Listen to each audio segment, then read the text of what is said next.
your app store and stream KDAWN anytime, anywhere. Ladies and gentlemen, welcome to the #1 professional wrestling radio show in Las Vegas. This is the Mark Hoke Show. The Mark Hoke Show. Going bell to bell with the best in professional wrestling news, entertainment, and lots of Sin City surprises from inside the squared circle. Now, let's get to all the exciting pro wrestling action and bring on the host. Here is Mark Hoke. Oh, yeah, I'm here. Boy, I sound great.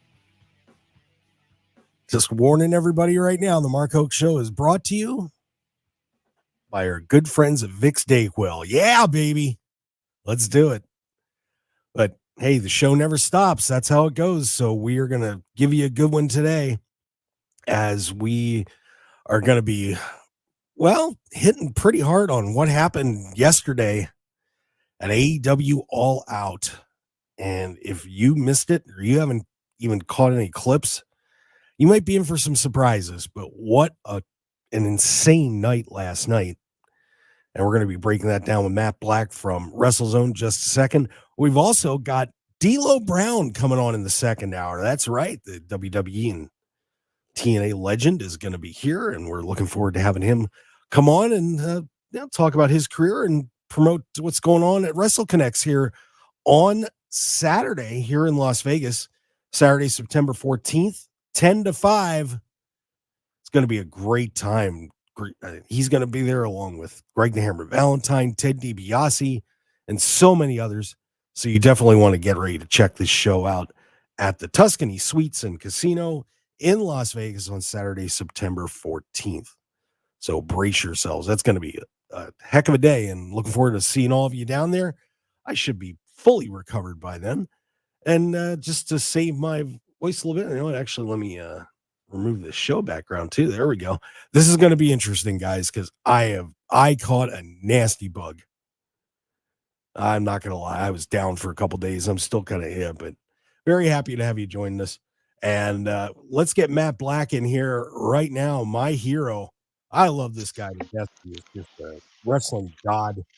And there we go. Matty, what's up? What's up, man? How you doing? I'm hanging in there. The fever broke last night, so I'm getting there. Well, that's good.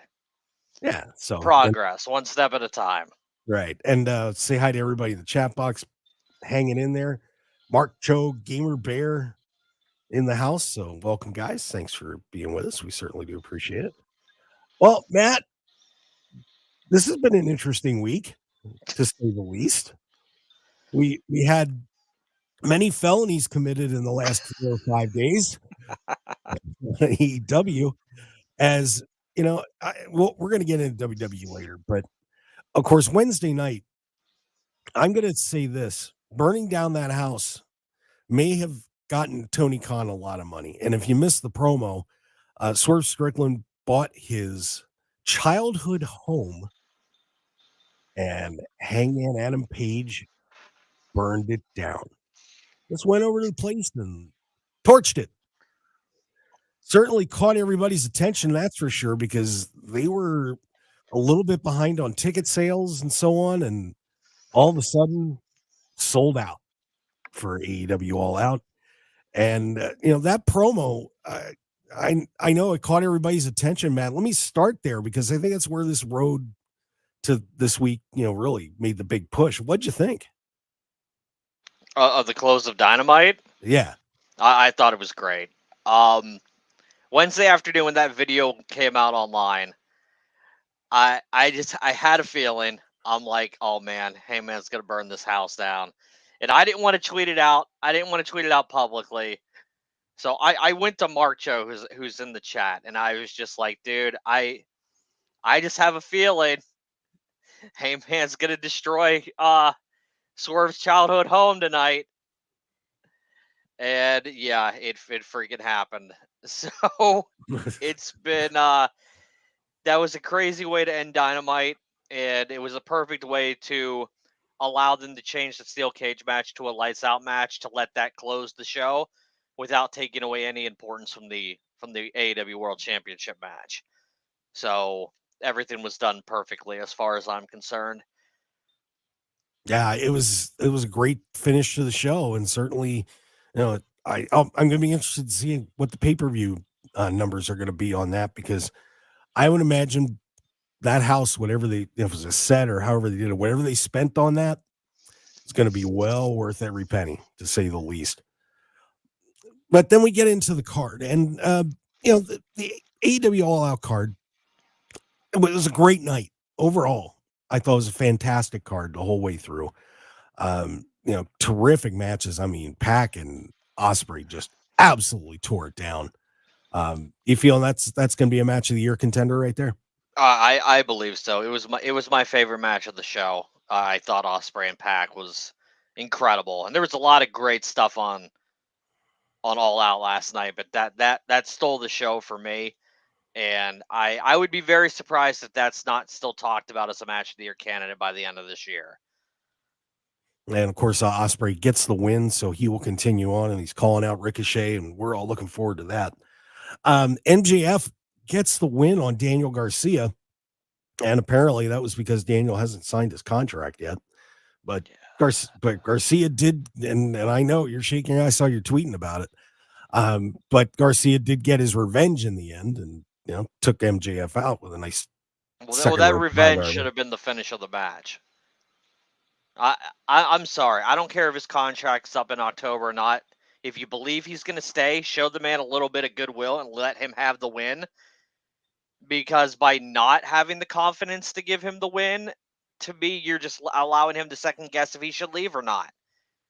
If you don't have the faith in him to give him that match on the pay-per-view when you believe that he's going to resign, then maybe WWE should he should hear WWE out more before his deal's up in October. I think this was a big mistake from AEW. I think, especially if MJF's going to be off for a while to go film a movie, there's no way that Garcia shouldn't have won that match clean last night. Yeah, I was a little surprised too. But MJF gets the win. Like you said, he's that finish wrote him off, so he could actually go and go film a movie. So he's going to be out of there for a little while too. But do you think Garcia stays? I mean, a lot of people are saying he's leaning that way. But as of yesterday, I thought he was staying, and now after that finish, I'm not 100% sure. To me, the aftermath tells you that they believe he's staying. But if they're that confident that he's staying, then they should have just let him win the match. Like, to me, it shows a lack of trust in Garcia as far as I'm concerned. If you trusted him that he was staying, then you would have given him the win. To me, not allowing him to win that match and then doing the aftermath of the way they did makes me believe that they're not as confident as they want to portray to people that he's sticking around. Yeah, that's just my take. Yeah, that's going to be very interesting to see how that turns out. I mean, I would think that Daniel's going to stay. I mean, he just doesn't seem like a WWE kind of guy. I could see him getting lost in the shuffle real quick over there, but I don't know. That's going to be his call. We'll see what WWE throws at him. But the funny thing about him is, he doesn't have that wrestler's build. But when he gets in the ring, he's so good. He is just so good. I mean, I know he was doing the Red Death thing even a couple of years ago. He really impressed me, and I do think that he's got a good future. Could he bulk up a little bit? Yeah, that wouldn't hurt. Change the image a little bit, but otherwise, he's very talented in the ring. I do what I could to keep him around for sure. We had the Young Bucks getting their win on the Blackpool Combat Club. We're going to talk about those bad boys in a little bit, at least half of them. But not a good match. But where are the Bucks going to go, man? This doesn't seem as good as the tag team division was in AEW for a long time. It seems like it's just kind of shaky right now. Is anybody there really to challenge the Bucks at this point? Yeah, like Grizzly Young Veterans, I would say, is the play at the moment, but they need to beat FTR in Collision next week. If FTR beats them, then we're back to square one. I still stand firm, especially if this new media rights deal is done and Tony Khan's about to get a big influx of money. If Motor City Machine Guns have not signed pen to paper with WWE yet, Tony needs to back up the Brinks truck to their house and get them to his company as soon as humanly possible. Because I think if anyone could turn the tide on that tag division as a whole right now, it would be the Motor City Machine Guns. Yeah, they need a new influx, and I mean, the Outrunners are getting popular, but that's not going to be a long-term answer for sure. So they're a joke tag team, and they're funny, haha, but they're not AEW World Tag Team Champion material. So you need teams that are gonna compete for the title. yeah, so we'll find out how that goes, but looks like Matt and Nick Jackson are going to be sitting on top of the mountain for quite a while. And we talk about the Ospreay Pac match. I mean, just wow. I mean, great effort by both guys, and we got. I don't think we need to be reminded about Will Ospreay being one of the best in the world, but everybody always seems to forget about Pac.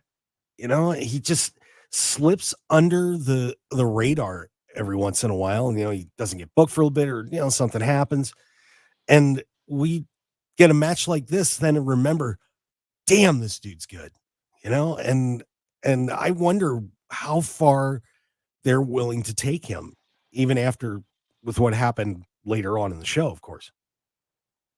Oh, I think he's in line for a major push, and I think they've been wanting to do this with him for a while. Pac has been a series of unfortunate events with AEW, because when COVID took place, he was stuck overseas, so he lost a bunch of time there, and then he's had a couple injuries which have set him back. Several months lost of his career with AEW due to injuries. I think if he's going to stay healthy now and all those issues are out of the way, I think he's in line for a major push with BCC going forward.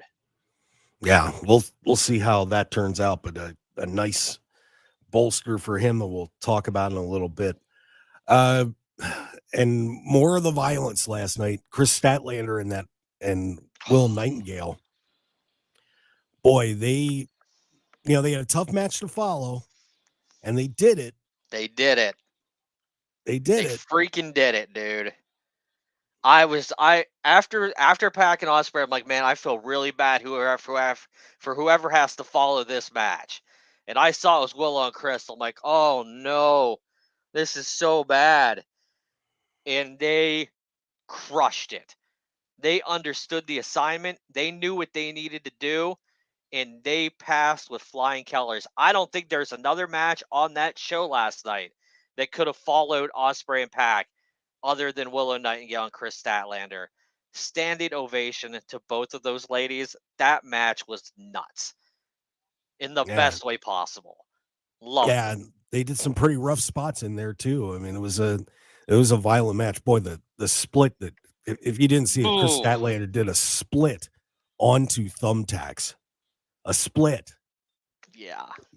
And if you think that was the hardest thing to watch last night, not even. Oh, it was at that point.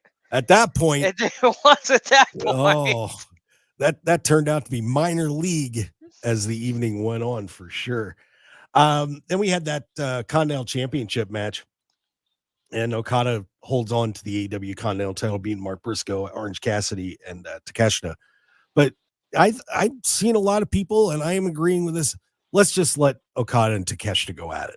Just that to me, that they planted all those seeds last night. I believe that's the long-term plan. I don't believe it's the short-term plan. I believe we're going to see Okada and Takeshita in the finals of the Continental Classic at the end of the year, and I think Takeshita's going to beat him. Wow, there you go. Yeah, I think Takeshita's about to get a huge rub in AEW. They're gonna run off his momentum from the G1 Climax, the Continental Classics, kind of like a mini G1. So he's gonna win his block. Okada's gonna win his block. Takeshita's gonna beat him. Yeah, it's weird that Takeshita, I think, has just been kind of in a strange place. I mean, with the Don Callis family, and I mean, honestly, anybody who gets locked to the Don Callis family is in a weird place. It doesn't seem to really do anything for anybody who's involved in that faction. Yeah. So I will be curious to see what they do with Takeshita, because I think he's someone that needs to be turned loose pretty quick. And Agreed. yep. And just some comments. Let's see. From Gamer Bear saying, I know I'd be weighing my options differently if I were Garcia after being shown so little trust. Wow. Mark Joe saying Willow and Chris better than Mercedes and Sheeta.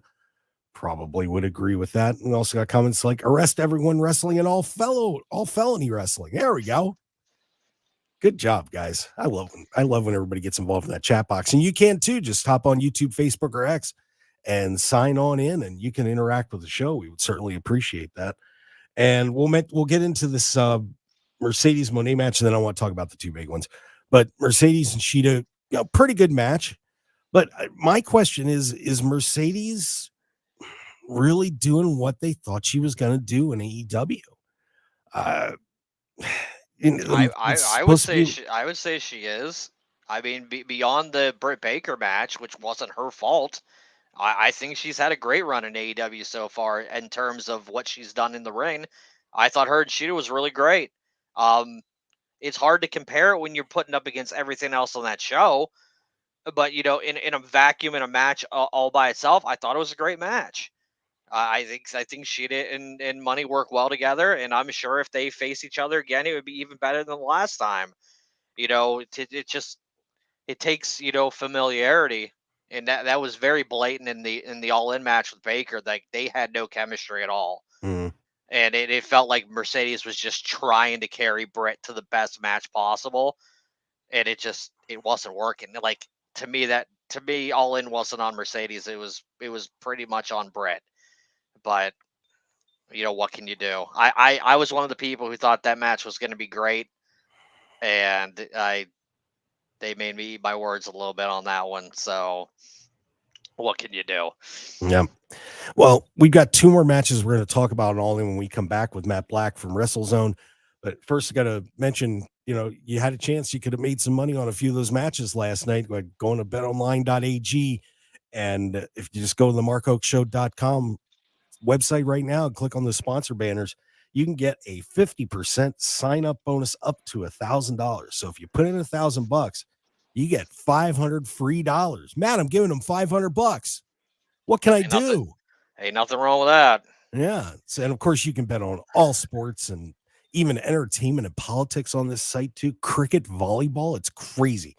So head on over there to go to markhokeshow.com and click on one of our banners for, betonline.ag. That's how I get credit for it. So that would be helpful for me. And have some fun on betonline.ag. We'd certainly appreciate it. All right, we're going to take a first break. I'm going to get a drink and try and keep my throat rolling.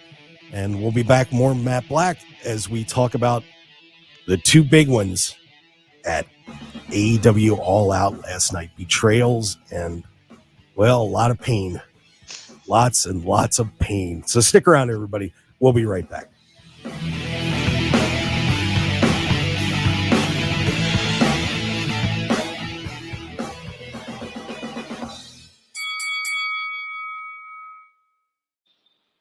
Are you a victim of the timeshare trap and think there's no way out? Well, Chuck McDowell, founder of Wesley Financial Group, has helped over 35,000 families out of financial hardship by getting them out of bad timeshares, and they may be able to help you too. If you were misled into signing a timeshare agreement that is a lifetime commitment, if you were told timeshare is a great investment or your maintenance fees will never go up, you need to get the facts about timeshare cancellation. For over 10 years, Wesley Financial Group has been dedicated to helping folks get out of a lifetime of debt by canceling their timeshares. So they created a timeshare exit information kit, which reveals how the timeshare industry works and what your options are for cancellation. Simply call Wesley right now and they will send you a timeshare exit information kit absolutely free. See how you can become timeshare free. Call 800-761-0000. That's 800-761-0000. Again, 800-761-0000. Timmy, everybody. Great job. Next up for our 5th grade class recital, we have Samantha. 10 times better performance can make a big difference. Castrol Edge Motor Oil gives your engine 10 times better high-stress performance. Castrol Edge, better oil for maximum performance. Now through December 28th, Castrol Edge and Edge High Mileage Motor Oil are on rollback at Walmart. Claim based on sequence dyne test under high-load conditions versus API SP test limits. Whether you're tinkering in your garage or tackling big projects, if you know the value of working with your hands, you know Harbor Freight. And you can be confident knowing that at Harbor Freight, you can get quality tools at prices that work just as hard as you do. Because the only thing more satisfying than a job well done is a job well done, well under budget. Whatever you do, do it for less at Harbor Freight.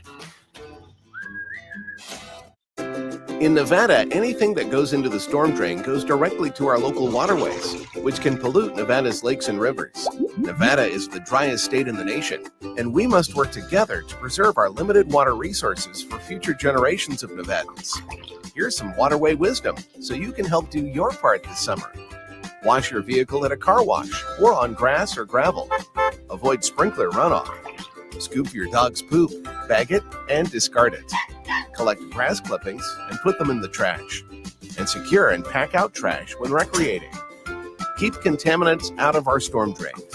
Use waterway wisdom. And remember, only rain should go into the storm drain. Join us in preserving Nevada's waters for future generations by visiting lovenvwaters.com and following us on social media.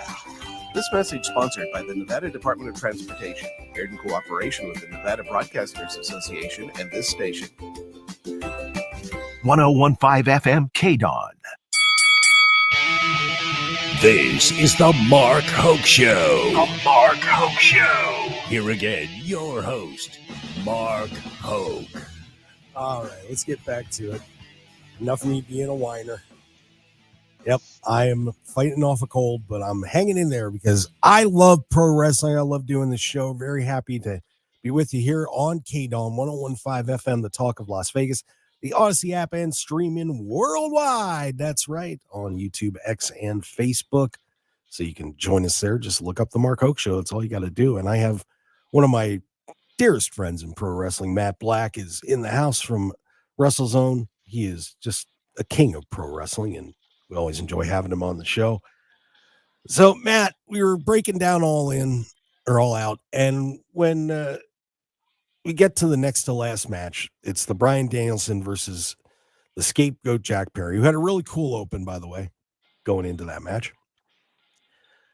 Bryan gets the win, and then we see it. The John Moxley comes out with Claudio, and Pac comes out, and Yuta's out there, and all of a sudden, Claudio throws the forearm on Bryan. Pac is holding back Yuta. And then one of the more interesting spots I think I've seen in pro wrestling in a while, Moxley takes a giant plastic bag and suffocates Daniel Bryan. Your thoughts on this? Because I think at first it was, wow, the BCC turned on Daniel or Bryan Danielson, okay. But was the plastic bag too much? I mean, I think it's first important to point out that they saved Danielson from the Christian Cage cash-in before this turn even happened. So they set everybody up for a gigantic swerve there. Yeah. And I was shocked to see Claudio turn. But if you go back in the last several months, there have been hints of dissension between Claudio and Danielson. So I think they're going to go back and tell that story, and they're going to play the clips in like a video package or something on Dynamite, and the Claudio turn's going to end up making a lot more sense to people who weren't paying attention to the clues.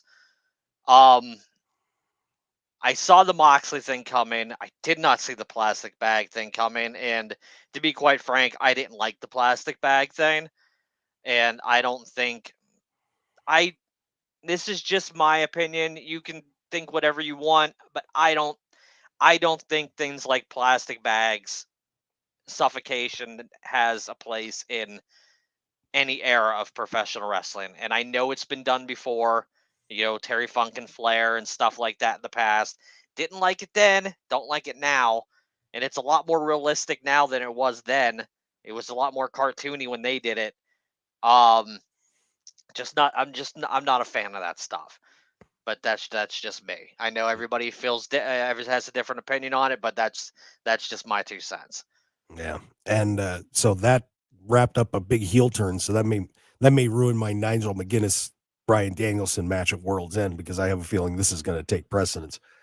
Then we get to the main event, and Hangman Adam Page and Swerve Strickland. And of course, this was a steel cage, lights out match, and a year in the build to this one, with just some absolutely brutal and I will say dangerous spots in this match. They were throwing each other off a cinder block, which was not a gimmick block. That was a legit cinder block.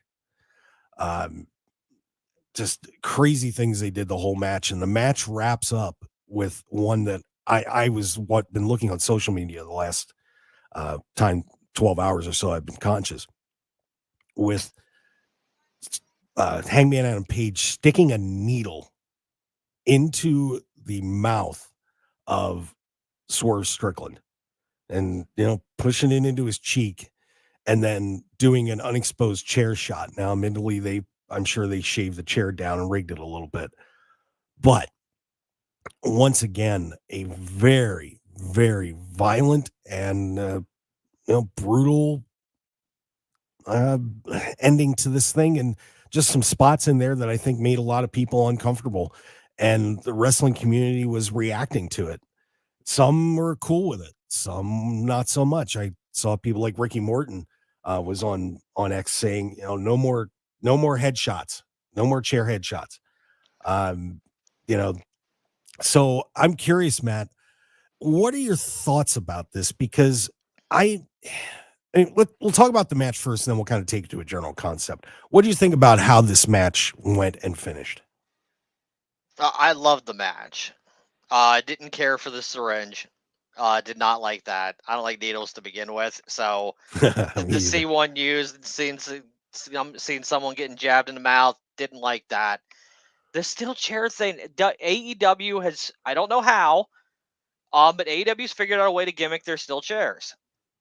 They know what they're doing. Like the steel chair shot to the head that you saw was no different than someone taking a trash can to the head right now. They've figured out how to do it. There's a magic to it. You don't reveal the industry secrets and such like that, but they're not going to do like a legitimate unprotected chair shot from like back in the Attitude Era. That's not what this is. These chairs are gimmicked, and they're designed to safely be used with a headshot, just like when people get smacked over the head with the garbage cans. It's the exact same thing. I had no issue with the trash can. I did not like the syringe. I did not think that was necessary. But I thought the match ruled. They needed to up the ante following their Texas Death Match. They needed to somehow top that, and it was going to be difficult to top that if they didn't go out and do some of the things that they did last night. And I think they did top it. I thought the match was freaking awesome. So yeah, I loved it. Like I said, I had minor gripes to the show last night. The opening contact, the way MJF and Garcia finished, the syringe and the plastic bag. But other than that, I thought AEW delivered a monster pay-per-view last night with All Out. I thought it was a great show. Yeah, and it was, and the match itself with Hangman and Swerve, was a really good match. But I think there's a bigger overall question that needs to be asked, and it is with AEW struggling a little bit in the attendance area. And if you want to bring families in, man, this stuff's not family friendly. And I know as a father, if I'd have been sitting, my daughter's 15 now, but if I'd have been sitting there with her when she was 9 or 10 and seeing, somebody get suffocated with a plastic bag, or somebody getting a syringe shoved in their mouth, and some of those other, some of the other spots, man, I'd be thinking twice about letting my daughter see that or, taking her to an event. I really would. I would have to consider this more of an adult thing for me. And I just wonder if AEW to a point is hurting themselves because they keep seeming, they keep, like you said, they had to up the ante from the last death match. Well, now what do you do? What does the next big feud do? Well, I don't to impress I people? don't think we're gonna see another Swerve and Hangman match anytime soon, so they're not gonna have to worry about that. I think their rivalry for the time being ended last night at All Out. But what about the next feud, though? I'm saying, let's say you get, Well, we the next get feud doesn't matter if you reset it with two different guys. Then you're not upping the ante from each other. I'm speaking of upping the ante in the Hangman and Swerve feud itself. They needed to go beyond what they did in the Texas Death Match to make the Steel Cage match feel more impactful. If you're doing a brand new feud, you don't need to up the ante of what two other guys did. I don't think that's a fair comparison. Okay, that's fair enough. I mean, I'm just looking at, when people are going to start to expect these things happening more and more, and a lot of times when when you get into an entertainment situation like that, like what's your next big trick? And I do get a little nervous about, where do you go from here? Where do you go from, okay, I just suffocated one of my best friends with a plastic bag. Well, okay, well, what's next? You know what I'm saying? It's a tricky. I'm not saying it's bad, but I'm saying that I think they've got to think about that a little bit more, because if you want to bring more people in, part of the way to do it is to have parents bring their kids. And you know what I'm saying? I personally think AEW is very comfortable with being the alternative to the family-friendly product that is the WWE. I think they were designed when they were created to be an alternative, and I think they will continue to figure out ways to be the alternative to WWE. And if that is some forms of violence that you're not going to see on the other product, and you're going to be the more adult-oriented wrestling product, then that's what they're going to go for. Because at the end of the day, once this media rights deal gets announced and AEW becomes, the second most profitable wrestling company in the last 50 plus years, they're not going to be too worried about, things like selling out venues and stuff like that. They're going to be fine.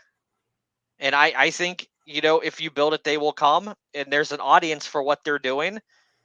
And as long as they're consistent with their product and they continue to put on a quality product week in, week out, they will continue to build their audience that way. Consistency is key. And that's the problem with all pro wrestling companies, because they go through hot and cold periods. AEW is hot right now, and AEW needs to remain hot. They can't afford to cool themselves off going in through the rest of this year. No, that is very true. And they certainly caught everybody's attention, and now it's going to be fun to see what they do with it. And we have Jesse Hyde in the chat box saying BCC announcing Shane O'Mac as their new leader. Is that where this is going? You think Shane's involved in this? I don't. Not even a little bit. That was a really weird fan theory that came out when Mox said this is not your company anymore. But I believe he was talking to Bryan Danielson. I think Mox is angry that Danielson holds a championship for a company he's not under contract with. I think Mox takes that personally. I think Mox bleeds AEW, and I think he feels that Danielson already has one foot out the door. He's not under contract. He's holding the company's world title, and Mox has a problem with that. And I think that's where all this is stemming from. I think Mox wants to talk to Darby Allin because I think Mox wants Darby's title shot that Darby currently has against Danielson at Grand Slam later this month. Right. I think that's what this is. I think that's what this is all leading to. So it's going to be very interesting to see how things play out on Dynamite. But the thing is, everybody's talking, and I think they're going to have a lot of eyeballs on TBS this Wednesday night for the show. I have a feeling there definitely will be. I mean, this was whether you were comfortable with everything or not that happened on the card, you got to wonder what's next. And in a lot of places. And you need to keep in mind, a lot of this hardcore stuff, they don't do a lot of that on TNT and TBS. This is more reserved for, behind the paywall pay-per-view type thing. So if you're worried about the family-friendly thing, I still think you could take a family to Dynamite or Collision or whatever. But when we're going pay-per-views, probably you don't want to take your kids to an AEW pay-per-view based on take a look at the card before you buy a ticket, because there might be a match on there you might not want your kids to see. Yeah, But you're not seeing that stuff on TNT and TBS as much as some people might prefer them to be doing that. Yeah, I mean, I was at Double or Nothing, and I had a friend of mine that works here at the station who had her son with him, and and they were like, "Oh man, this is too much." And that was Double or Nothing when they had the Anarchy in the Arena match, the Edge Steel Cage match, and it was a lot. I mean, these are I just wonder if this is something they're going to have to watch out for, because you think about it. I think somebody in the chat box had made a funny comment about being a felony group here, but we've seen Jack Perry get lit on fire, and then that match, Darby Allin got hung upside down and double super kicked with thumbtacks and all that, and now you add this in, and man, it's a lot. It is a lot. So I don't know. Yeah, Mark just saying, you're just seeing arson on TBS. That's good. There you go. Yeah, just the minor crimes. Property crimes are okay. I mean, Randy Orton set Bray Wyatt's house on fire. It's not like WWE, the PG product, hasn't done this before. Yeah. It's not that big of a deal. Yeah. So we'll see how it turns out for AEW, but Wednesday's Dynamite should be a lot of fun. So we're going to get ready for that. All right, we're going to take another break. And when we come back, something a little more tame on WWE took place. We've got some comparisons to the arsonage, not favorably, but all sorts of fun stuff there. Plus, wow, 4-second loss for a repackaged. That wasn't good. Stick around, everybody. We'll be right back. Matt Black from WrestleZone with me on the Mark Hoke Show. Stick around for more. Texting enrolls you into recurring automated text messages. Consent not required to purchase. Message and data rates may apply. Hey, Dan, how you doing? Haven't seen you around the gym for a while. Yeah, I've really fallen off. Since I turned 40, I just don't get the results I used to get. Could be lower testosterone. Lower T? Yeah, I went through it a while back. Once you hit 40, your body has less free testosterone. I got Nugenix Total T, and it's made a huge difference for me. I've seen that ad on TV. Is it for real? Oh, yeah. The key ingredient is something called Tesnor, which helps boost free and total testosterone levels to help you trim up and stay lean. And it's made a difference for you? Man, I feel like I'm in my 20s again, at work, in the gym, and in the bedroom. Are they still giving out complimentary bottles for people to try it for themselves? Yeah, you just need to send them a text. Text ALL to 321-321 right now for your complimentary bottle of Nugenix Total T, the #1 selling testosterone booster at GNC. Plus, text now and we'll include a bottle of Nugenix Thermo, our most powerful fat incinerator ever, to help you get back into shape fast. Absolutely free. Text ALL to 321-321. That's all to 321-321.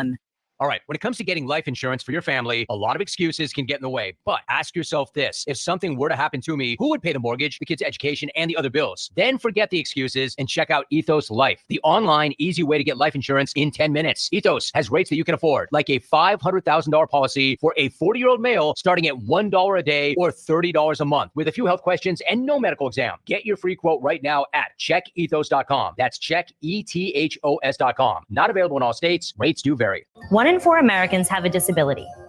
I'm one of them. I'm also a working mom who cares deeply about making sure every child with a disability thrives by getting their access needs met. We've got a trusted ally by our side. Easter Seals provides children and families the foundation for lifelong success through early learning programs, skills training, and prep for college and career. That's my Easter Seals. Make it yours. Join us at easterseals.com.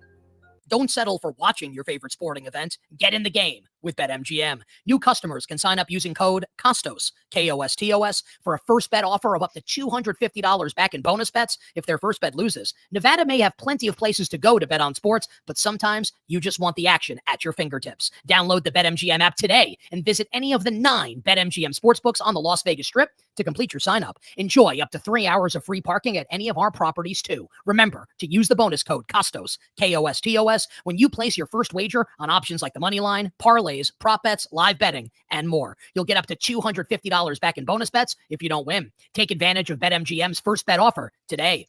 BetMGM and GameSense remind you to play responsibly. See BetMGM.com for terms. 21 years of age and older. Nevada only. New customer offer. Subject to eligibility requirements. Rewards or non-withdrawable bonus bets that expire in 7 days. Gambling problem? Call 1-800-GAMBLER. MGMResorts.com/GameSense. 1015 FM KDAWN.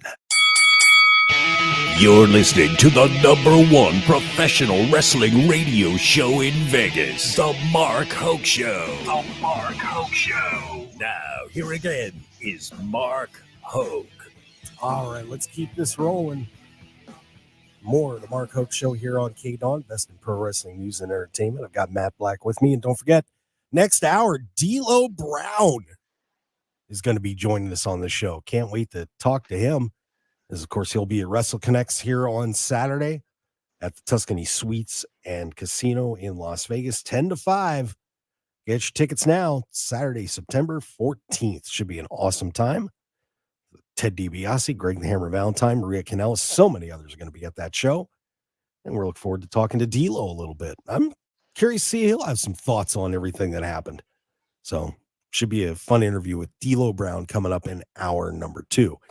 All right, Matt, let's shift it over to WWE a little bit. The bracelet's dead. Thank God. Yay! Thank God. They finally destroyed the bracelet. Drew ripped it apart, and I think a little bit of joy was interjected into our souls after it happened. Yeah. but we're gonna get one more match. Honestly, I was a little surprised. I guess I wasn't, because I knew it was coming, but to a point, CM Punk pretty much took care of Drew McIntyre in that strap match. And Drew comes back out and isn't going to let it go, and we're probably going to get a Hell in a Cell match at Bad Blood. But, are you happy that I mean, obviously you're happy about the bracelet being done, but did we need a third match in this one? Yes, we absolutely needed Hell in a Cell. You can't let them go one each and not have the rubber match. Go Hell in a Cell. As far as I'm aware, the plan is for Punk and Gunther at Survivor Series. So clearly Punk's going to win. And I'm just looking forward to seeing Gunther chop the ever-living heck out of CM Punk at Survivor Series. Is Punk the next world champion? No, I mean, Gunther's beating him. I don't foresee Gunther dropping that title anytime soon. We might be looking at John Cena and Gunther at WrestleMania. It is starting to look more and more like it. Yeah, which would be interesting. I think the fans would go crazy. I mean, but I don't know. I would have loved to more seen Gunther Punk at WrestleMania than Cena, but it's Cena's retirement tour. They want to do Rollins and Punk at Mania. They wanted to do it this year, and injuries and things prevented it. They want to go back to that for WrestleMania. So as far as they're concerned, the plan right now is for Punk and Rollins at Mania.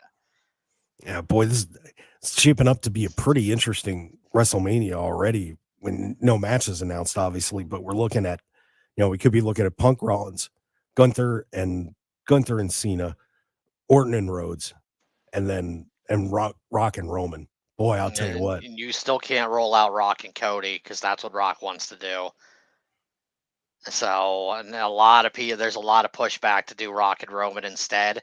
Like the long-term plan is to do Rock and Roman at 42 and to do Rock and Cody at 41, but I don't know if people are going to be that patient to wait that long. So it's going to be very interesting to see what they do with Rock at Mania. So we'll see. Yeah, we will.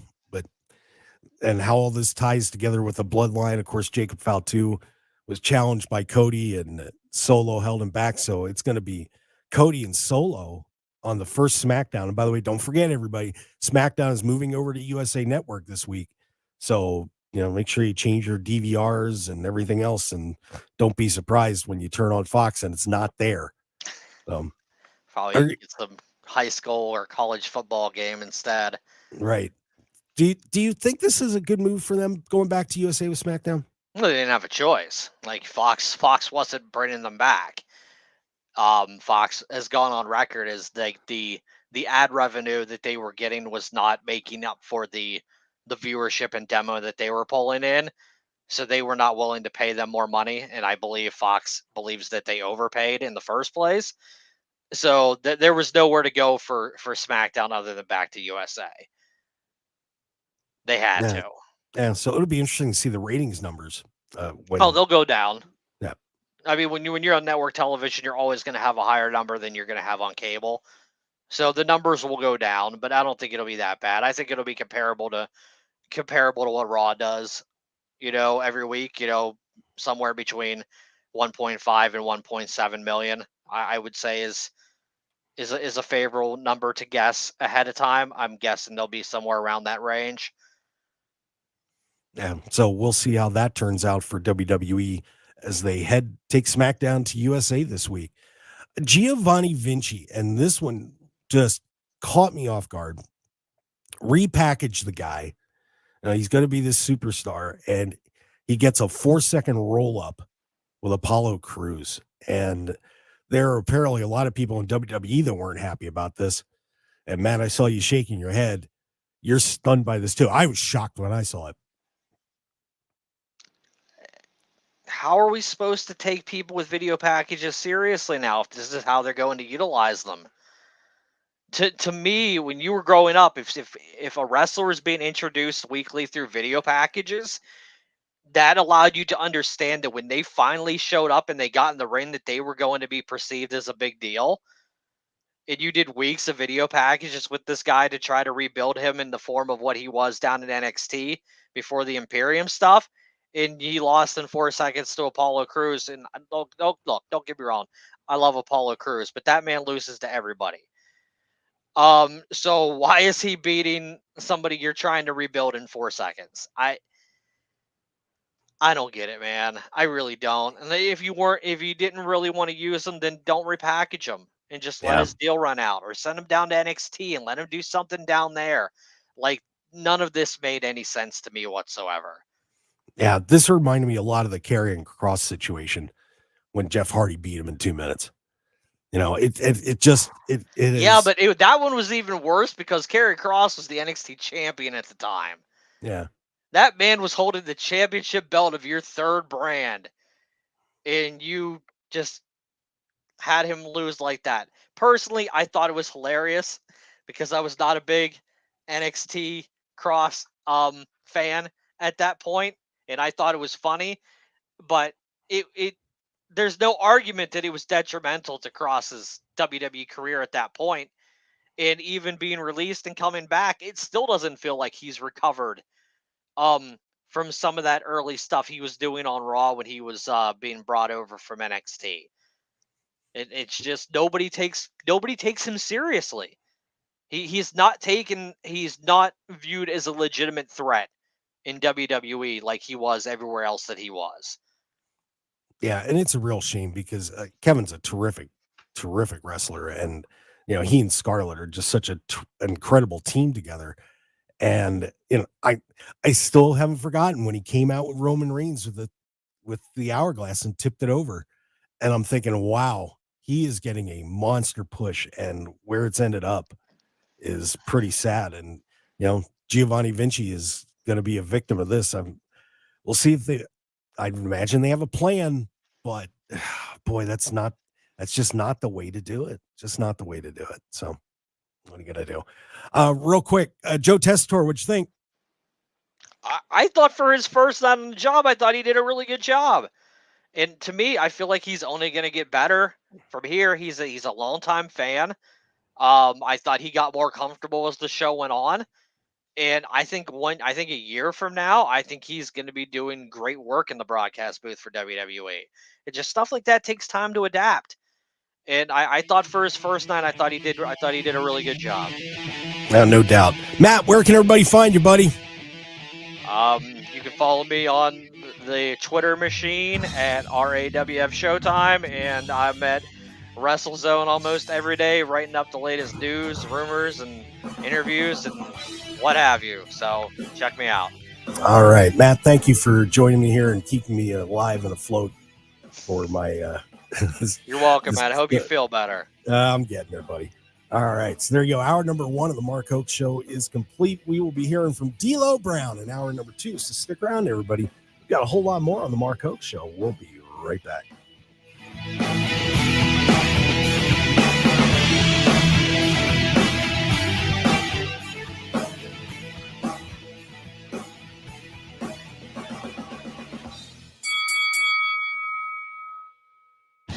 Want more of The Mark Hoke Show? Follow us on Twitter at Mark Hoke Show, like us on Facebook at The Mark Hoke Show, and visit markhokeshow.com to keep up with everything happening with the show. And remember to check out all of our archive shows on YouTube at The Mark Hoke Show and download our podcasts at markhokeshow.podbean.com and all your favorite podcast outlets. So join The Mark Hoke Show family today, and thanks for listening. Looking for high-quality custom screen printing in Las Vegas? Look no further than Off-Grid Creations. Need a few custom t-shirts for a local event, band merchandise, or family reunion? We've got you covered. Large order of uniforms for your staff, sports team, or club? We can handle that too. Our experienced team will work closely with you throughout the entire process from design consultation to final product. Call us at 661-300-1115. That's 661-300-1115, or visit our website at off-gridcreations.com. Get a free consultation today. Clark County Parks and Recreation presents the 30th Annual Age of Chivalry Renaissance Festival. Free school day for Clark County residents with student ID Friday, October 11th at Sunset Park from 10 a.m. to 1 p.m. Experience historical reenactments, jousting, and more. Get more info at lvrenfair.com. What's better than watching your team win? Winning money while you do it. I'm Jim Costa, and on Cash the Ticket, Mike Valeni and I give you the edge to make every game playable. College football, NFL, we're breaking it all down game by game. Your podcast feed is going to be filled, and you're going to love it. You can click on the games you care about. We do it all. With our analysis, we're finding games that other people aren't talking about. We're turning every Saturday and every Sunday into days where you got a chance to win. Don't just sit on the sidelines. Cash the ticket with us. Follow Cash the Ticket in the free Odyssey app or wherever you get your podcasts. 1 in 4 Americans have a disability. I'm one of them. I'm also a working mom who cares deeply about making sure every child with a disability thrives by getting their access needs met. We've got a trusted ally by our side. Easter Seals provides children and families the foundation for lifelong success through early learning programs, skills training, and prep for college and career. That's my Easter Seals. Make it yours. Join us at easterseals.com. Right now at Wendy's, you can get a small Frosty for $1, and literally everyone is going. The car behind you, going to get a $1 Frosty. The car ahead of you, already had one, going for a second. The person who cut you off earlier, you guessed it, $1 Frosty. Maybe it's all a sign for you to go get one. Just don't cut anyone off. No one likes that person. The iconic Frosty for $1, gotta be Wendy's. Limited time only at participating U.S. Wendy's. Not valid in a combo. Prices may be higher in Alaska, Hawaii, California, and via third-party delivery. Hey there, I'm Healthy Hank, your health hero, here to give you little habits for healthy travel. Picture this. You're on a road trip making a quick pit stop at the gas station. Before you dive into those irresistible gas station snacks, remember to wash your hands after using the pump. Those pumps can be a breeding ground for germs. Together, we can ensure a safe and healthy journey for everyone. Stay safe, and let's conquer those germs together. This message is sponsored by a CDC grant through the Nevada Department of Health and Human Services, aired in cooperation with the Nevada Broadcasters Association and this station. Listen to the Texas Corners Bible Church every Saturday night at 7 p.m. and Sunday night at 10 p.m. on 101.5 FM. KMXP HD3 Henderson, K268CS Las Vegas. Always live on the free Odyssey app. 101.5 FM KDAWN. Still searching for the highway shooter. I'm Jack Callahan, Fox News. Several people were injured in a series of shootings Saturday night along Interstate 75 in rural Kentucky. Jaso Barto of Fox 56 in Lexington reports.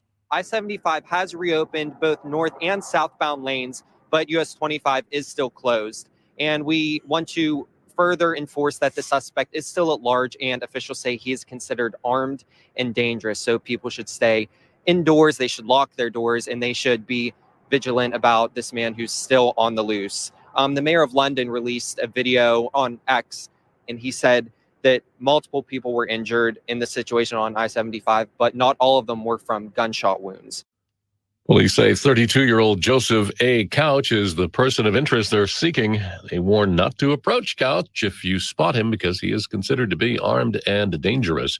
Israel says a deadly attack on the West Bank Jordanian border Sunday was an act of terrorism. An investigation is underway after 3 Israeli civilians were killed in a shooting attack at a West Bank Jordan border crossing. Israel's army says a terrorist drove up to the crossing in a truck from Jordan before getting out and opening fire. Security forces quickly shot and killed the gunman. That border crossing is now closed. The Israeli-occupied West Bank has been a surge of violence since Hamas's October 7th massacre on Israel. Meantime, CIA Director Bill Burns says a new and more detailed Gaza ceasefire proposal could come in the next several days. Burns is working with mediators from Qatar and Egypt. Fox's Jackie Ibanez. Boeing says it's reached a tentative agreement on a new contract with its largest union, the International Association of Machinists, will get a 25% pay raise over the next 4 years, pending rank and file ratification. America's listening to Fox News. The world of business moves fast. Stay on top of it with the Fox Business Rundown every Monday and Friday. Fox Business reporters, anchors, and hosts will bring you beneath the stock market speculation and boardroom drama to tell you about the biggest business stories of today. Whether you're on Main Street or Wall Street, Fox Business is invested in you. Listen to the Fox Business Rundown every Monday and Friday at foxbusinesspodcasts.com or wherever you download your favorite podcasts. It's time to take the quiz. 5 questions, 5 minutes a day, 5 days a week. History, pop culture, science, sports, civics. How much do you know? Let's find out. Who was the first person to walk on the moon? Jackson or something? Neil Armstrong. Take the quiz every weekday at thequiz.fox and then listen to the quiz podcast to find out how you did. Play, share, and of course, listen to the quiz right now at thequiz.fox. Get your daily dose of news with a Fox News Rundown. A contrast of perspectives you won't hear anywhere else. Going far beyond the headlines. Tomorrow morning at 5 on 101.5 FM KDAWN. Ladies and gentlemen, welcome to the #1 professional wrestling radio show in Las Vegas. This is the Mark Hoke Show. The Mark Hoke Show. Going bell to bell with the best in professional wrestling news, entertainment, and lots of Sin City surprises from inside the squared circle. Now, let's get to all the exciting pro wrestling action and bring on the host. Here is Mark Hoke.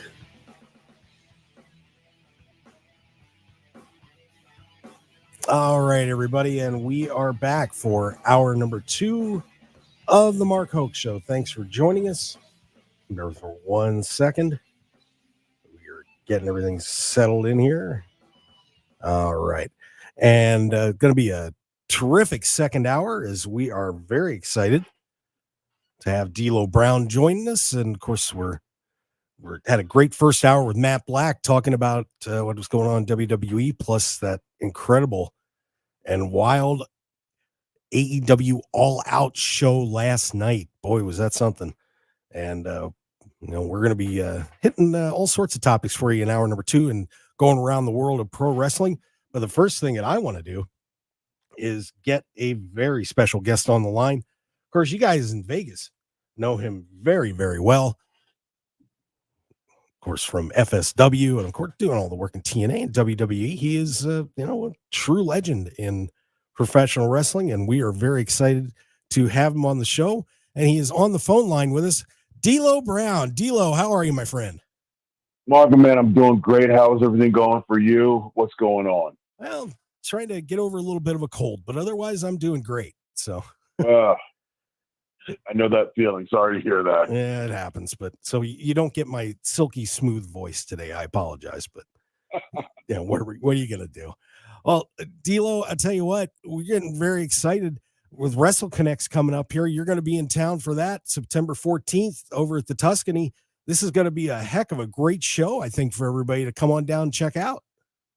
I think it's going to be a tremendous evening or day there, and it's going to give a chance, for everyone to come out and see some of your favorite wrestling stars of today and the past, and get some autographs and pictures and hang out and be told some stories. So, I mean, I'm looking forward to it, and anytime I can interact with the fans on a one-on-one basis, that gets my juices flowing. So I'm on pins and needles. I wish it was tomorrow. I'm ready to go right now. Yeah, I know we've all been talking about this on the show for weeks now, and we're really excited. It'll be you and Ted DiBiase and Greg the Hammer Valentine, Maria Kanellis, Brian Cage, Kenny King, and so many others are going to be there. This is going to be a great show. So we're looking forward to getting to hang out with you this Saturday over at the Tuscany. Should be an awesome time. So what's new with you, D-Lo? What have you been up to? Well, currently I'm out freelancing, doing work for various independent companies around the country, lending my credibility and lending my experience to younger talents to help them traverse their way in the world of this crazy world of professional wrestling. I also do a lot of stuff with FSW and a couple Texas-based companies. So I'm always out there in the world, involved in some of the greatest things that I know that is professional wrestling.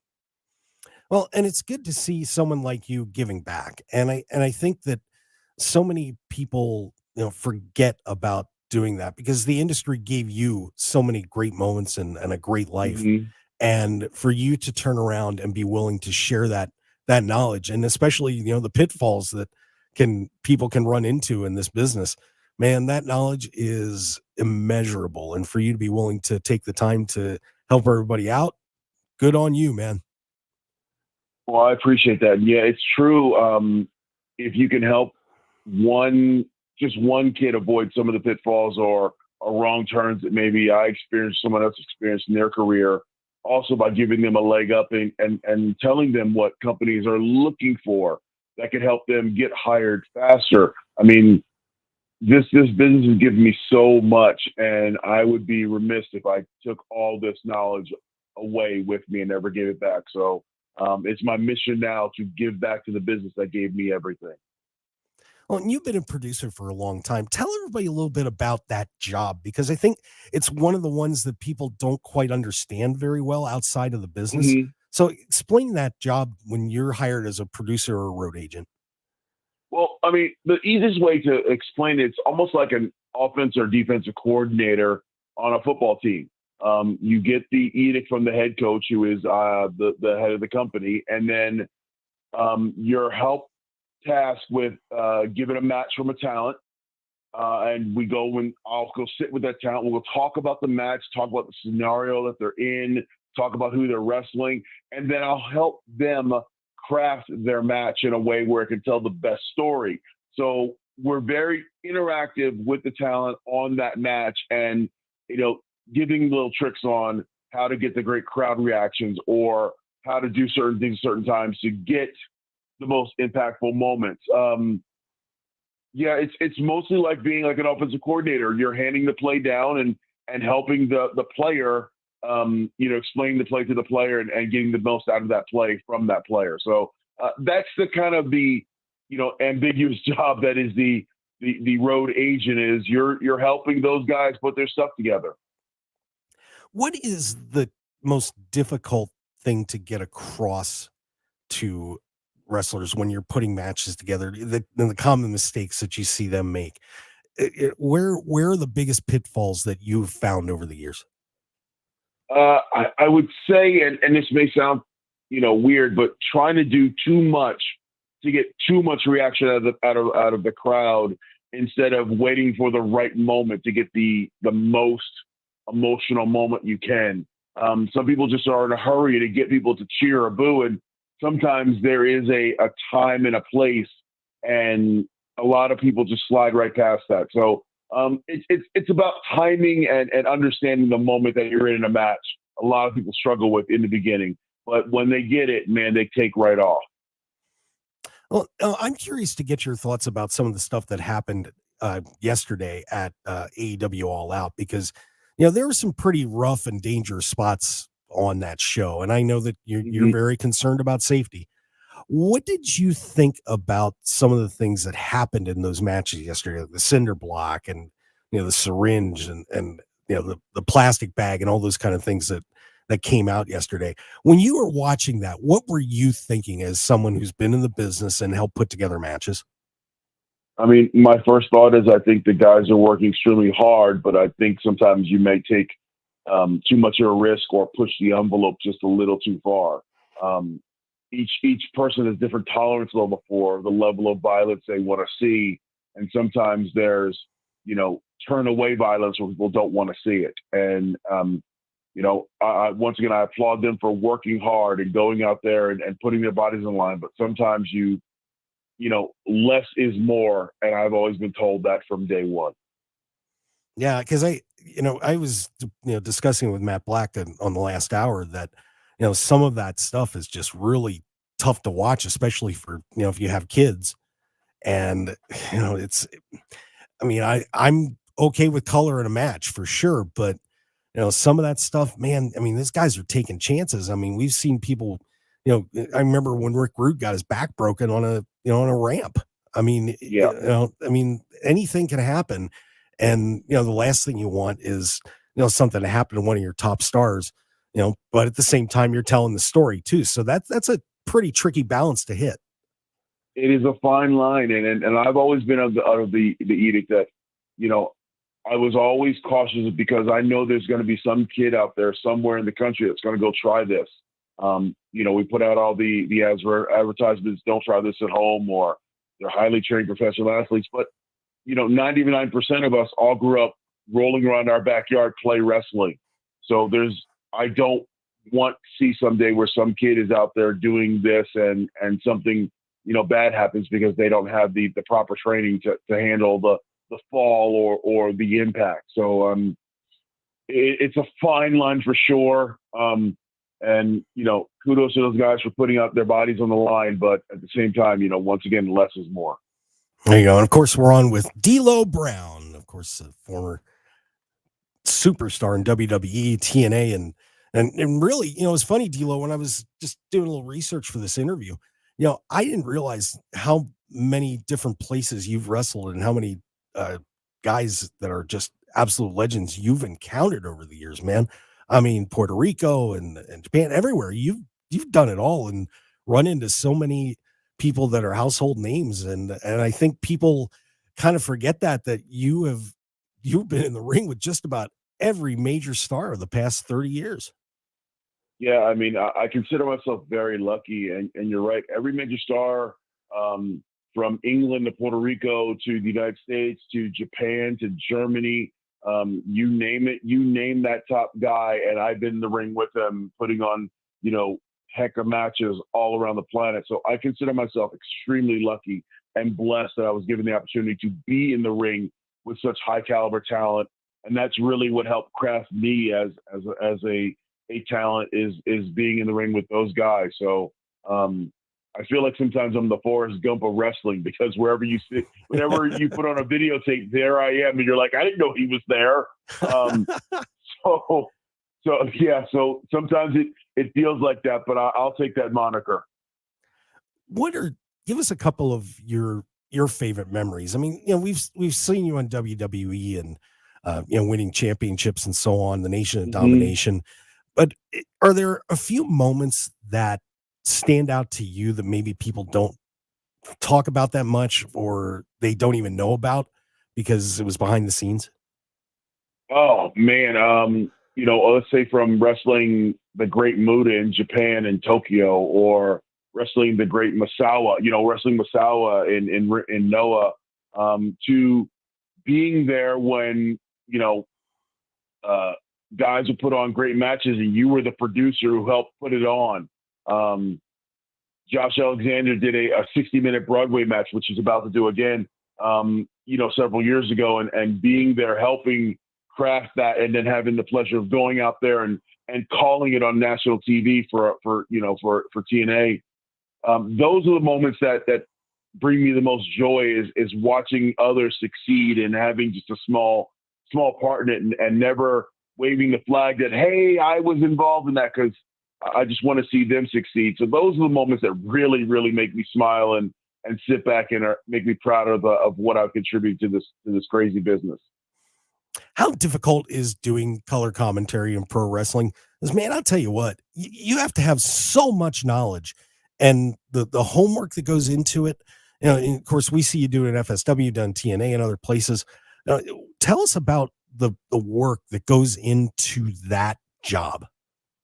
Well, here's the one thing that I've always taken pride in is, for me, yes, there is work. It's studying what's going on with the talent, knowing the storyline that they're in. But I always tell people it's very easy to talk about something you love. And I've loved pro wrestling since I was 9 years old. So the history of wrestling is in my head.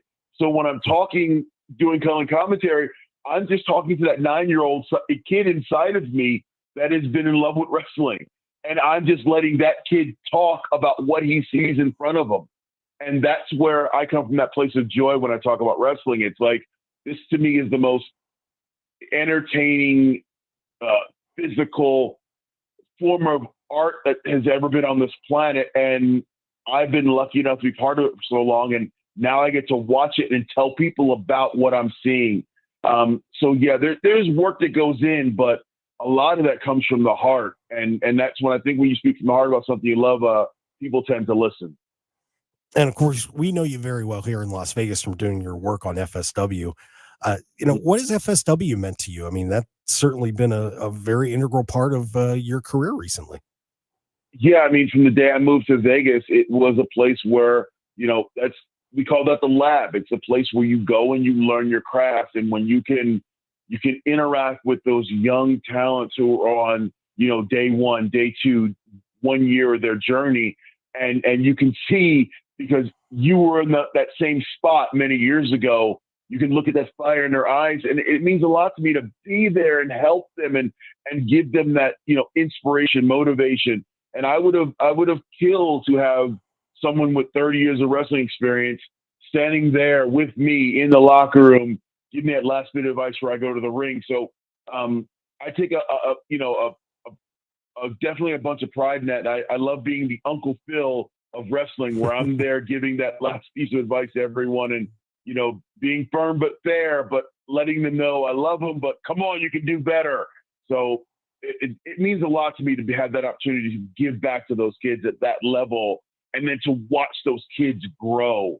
And then to see them, let's say a Chris Bay, watching him walk through the door of FSW to being there when he signed his TNA contract, to watching all his success on TV. I mean, that's a great ringside seat, if I say it myself, to watch someone's career go from day one to winning championships. That's pretty cool. Yeah. And, you had a pretty quick rise as well. I mean, a few years in the business, and, we were doing some dark matches and stuff, and all of a sudden you're hanging out with the Nation of Domination. If you could go back to where you were then, what would you tell yourself?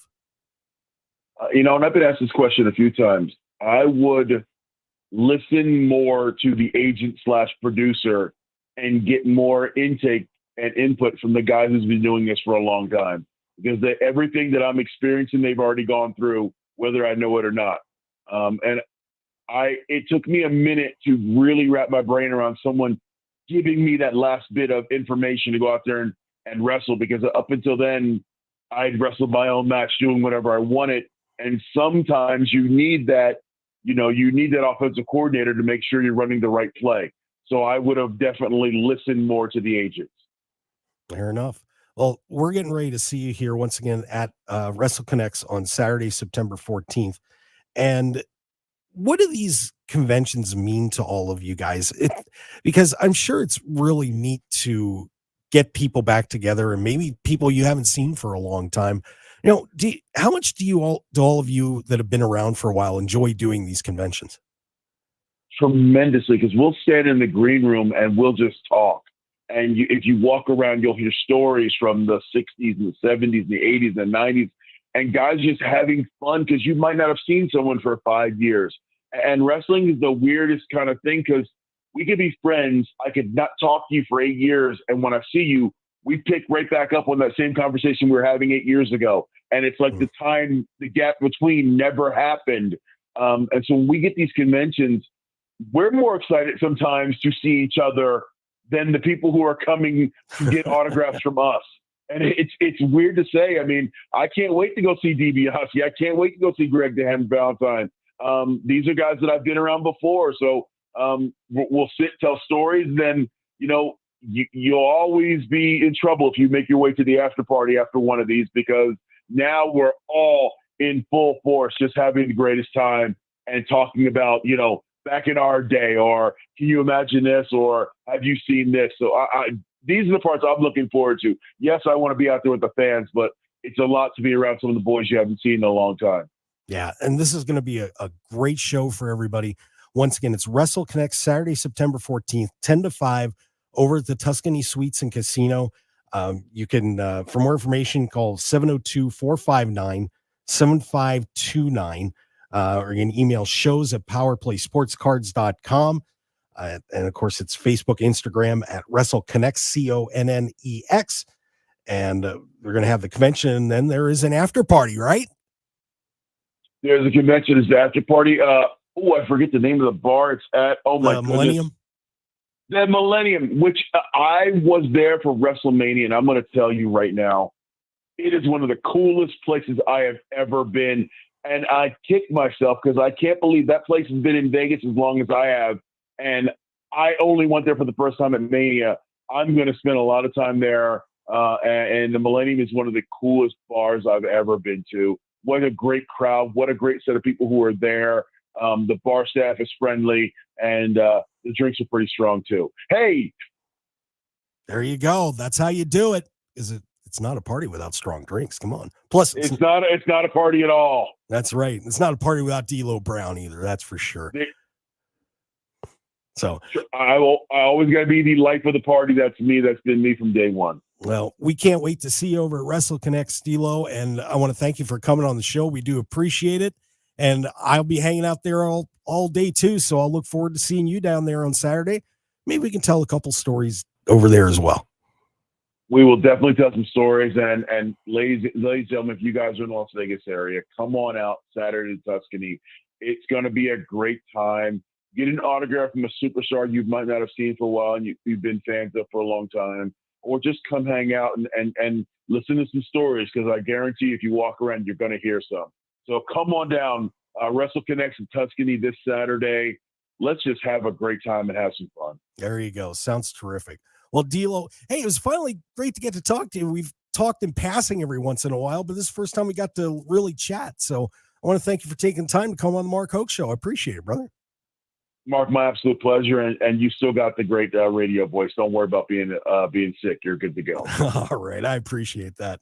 There you go, everybody. D'Lo Brown joined us on the Mark Hoke Show. I want to thank him for coming on, and once again, don't forget to get down to Wrestle Connects on Saturday. This is going to be an awesome time, and just for fun, for our listeners right now, I've got 4 tickets to give away. So if you want to give us a call, the phone number is 702-257-5396. That's 702-257-5396. Caller number 9 is going to win some tickets. So I've got 4 to give away, a little family 4-pack.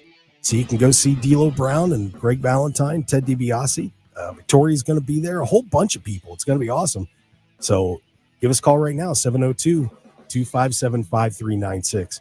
And we'll be back with more on the Mark Hoke Show. Stick around, everybody.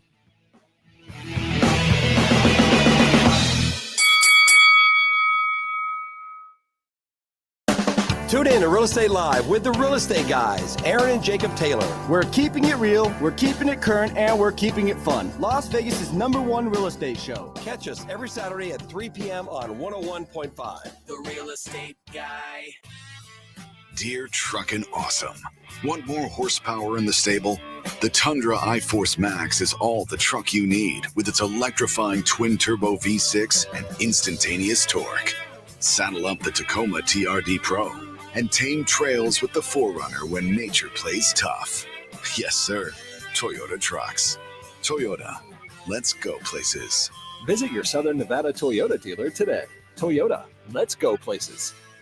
Or are you a victim of the timeshare trap and think there's no way out? Well, Chuck McDowell, founder of Wesley Financial Group, has helped over 35,000 families out of financial hardship by getting them out of bad timeshares, and they may be able to help you too. If you were misled into signing a timeshare agreement that is a lifetime commitment, if you were told timeshare is a great investment or your maintenance fees will never go up, you need to get the facts about timeshare cancellation. For over 10 years, Wesley Financial Group has been dedicated to helping folks get out of a lifetime of debt by canceling their timeshares. So they created a timeshare exit information kit, which reveals how the timeshare industry works and what your options are for cancellation. Simply call Wesley right now and they will send you a timeshare exit information kit absolutely free. See how you can become timeshare free. Call 800-761-0000. That's 800-761-0000. Again, 800-761-0000.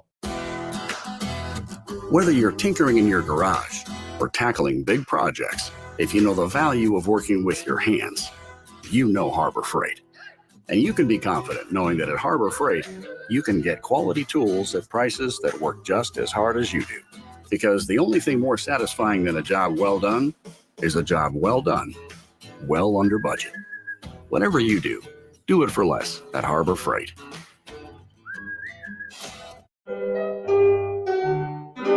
Timmy, everybody. Great job. Next up for our 5th grade class recital, we have Samantha.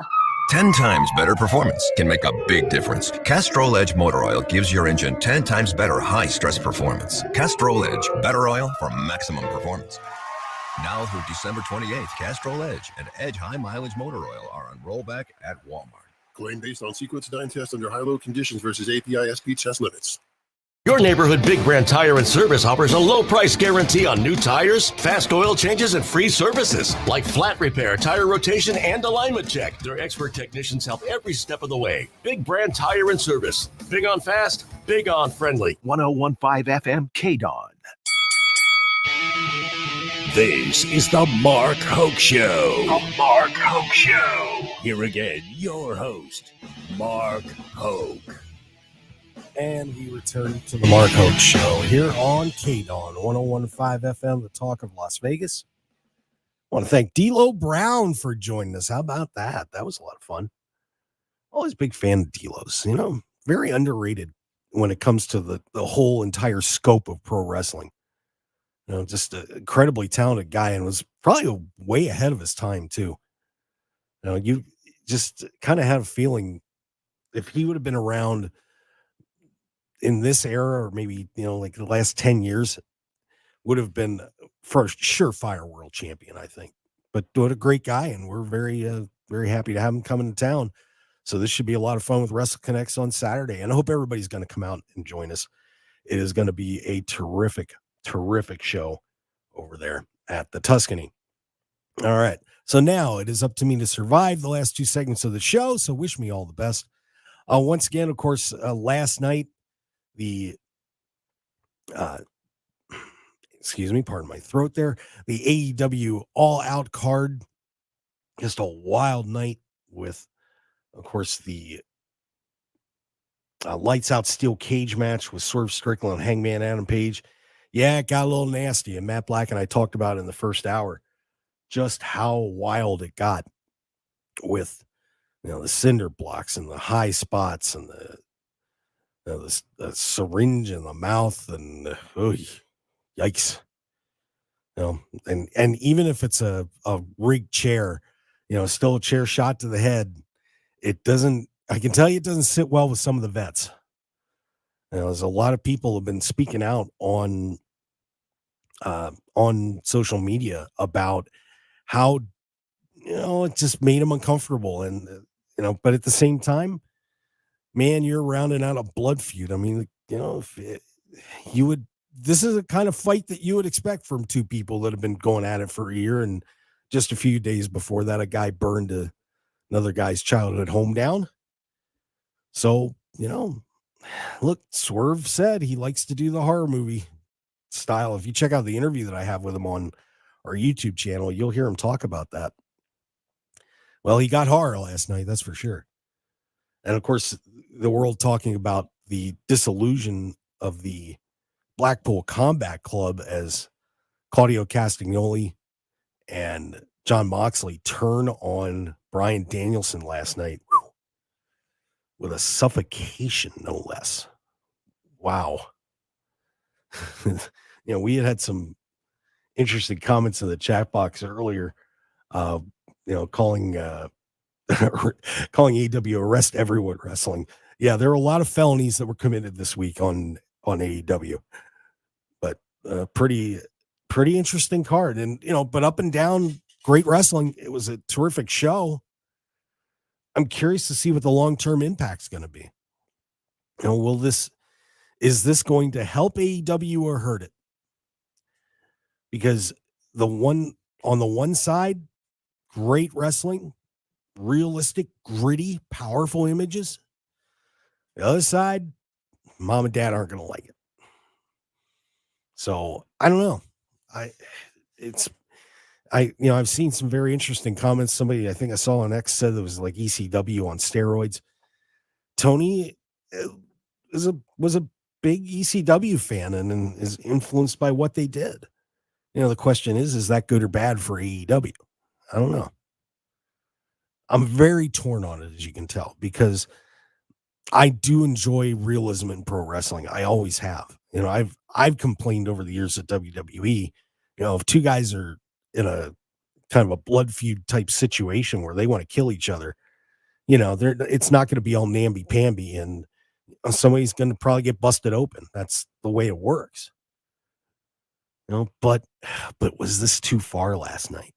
And that's something that I think a lot of pro wrestling fans, from what I've seen, are struggling with today. Should I have enjoyed that? Curious to hear your thoughts in our chat box if you're out there. Of course, we're streaming on YouTube, Facebook, and X, so give you a chance to hop in there and check that out. And like I said, I do apologize. I'm fighting off a nasty cold, so I'm hanging in there with you, everybody. But of course, also with Bryan Danielson getting turned on by his buddies, that certainly changes things, doesn't it? Bryan had a lot of contenders already out there for the World Championship. Christian Cage looked like he was going to cash in and was stopped by Moxley and the boys, and all of a sudden they stopped Danielson. So now you're adding Mox and Claudio Castagnoli and Pac to the mix, along with guys like Christian Cage. MJF is probably not going to be around for a little bit. He's going to be filming movies, so he might not be in there. But Hangman Adam Page, well, where does Hangman go from here? Isn't there really only one place to go? No, and that's for the World Championship again. This is going to be a very intriguing time for AEW. They have the opposite problem that WWE has for Cody Rhodes. There is a long, long line for whoever's going to be facing off with Bryan Danielson to try to be the one to end Bryan's full-time career. Whereas with Cody, on the other hand, we're in kind of a spot with, well, who's he got? He's going to be fighting solo in a steel cage match again. And so I know that WWE had planned to go with Cody and The Rock, but I just think that right now you have that bloodline feud first. I really do. I think that Rock and Roman is a better alternative. And, I know I was complaining that I want my Viper back, and I do. I think that Kevin Owens and Randy Orton are better as heels. Let's get them back in that place. Let's do it. But it's going to be an intriguing time for WWE, especially now you're trying to figure out, Punk is just trying to go after Gunther, but he's got to get rid of Drew McIntyre first. Well, who's in line for Gunther? Now, apparently Sami Zayn stepped up to the plate and challenged him, and Gunther said no. But Bret Hart is apparently going to be on Raw this week. And the rumor is that Bret's going to kind of step in here and go face to face with Gunther and say, yeah, you're going to take on Sami Zayn, man. Let's do it. Be fun to see Brett back. Of course, Brett always getting in the headlines. Never know what to think of Brett. I'd love to interview him sometime. Be a fascinating talk. Sometimes he comes off as very angry, and I can understand that.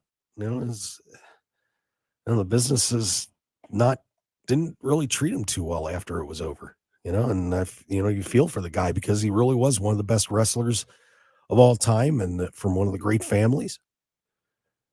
But looks like we'll be seeing a little bit of Bret Hart coming up on Raw on Monday. And of course, don't forget Raw's going to Netflix next year, so just be ready for that. We've got SmackDown going to USA this week. And NXT is going to be headed to the CW in a couple of weeks, so be ready for that transition. And speaking of NXT, we had NXT No Mercy this week. Oh, and Joe Hendry comes up short. Oh, man. I'm devastated. I'm not going to lie. I think that's what brought on this cold. Seeing Joe Hendry lose, it ruined my immune system. Joe Hendry was defeated by Ethan Page. So Hendry is not the NXT champion. But Julia showed up. Of course, Julia from Stardom and so many other promotions. And she went right after Roxanne Perez, the NXT Women's Champion. So Julia has made her presence felt. She's going to be wrestling Chelsea Green on the next TNA. So that should be a lot of fun just to get to see Julia in a WWE ring for the first time. But boy, a Julia Roxanne Perez match. And, Roxanne is just so underrated. She's incredibly talented. And it's got to be, it's such a testament to her because not just because of, how hard she worked, but she's not very tall. I mean, honestly, I towered over her. I interviewed her one time and I'm only 5'6". She's not a tall woman, but what she does in the ring is absolutely phenomenal. And Roxanne and Julia should be a match to write home about. She just keeps going and going and going. And, I absolutely love Roxanne's work, and she's been doing even better work since she went heel. So that's going to be a terrific, terrific match when that does happen. Talking about Halloween Havoc, they're saying right now, but great job by them. And of course, we're on the Mark Hoke Show here on KDAWN 101.5 FM, the Talk of Las Vegas. Best in pro wrestling news and entertainment. We bring you all the pro wrestling news that's fit to print. But speaking of Joe Hendry, by the way, of course, coming up on Friday, Victory Road is already here. Can you believe that? It's just pay-per-view after pay-per-view. And TNA's doing a great job, man. They are selling out everywhere right now all of a sudden. And here's your card for the upcoming Victory Road pay-per-view. Going to be down in San Antonio.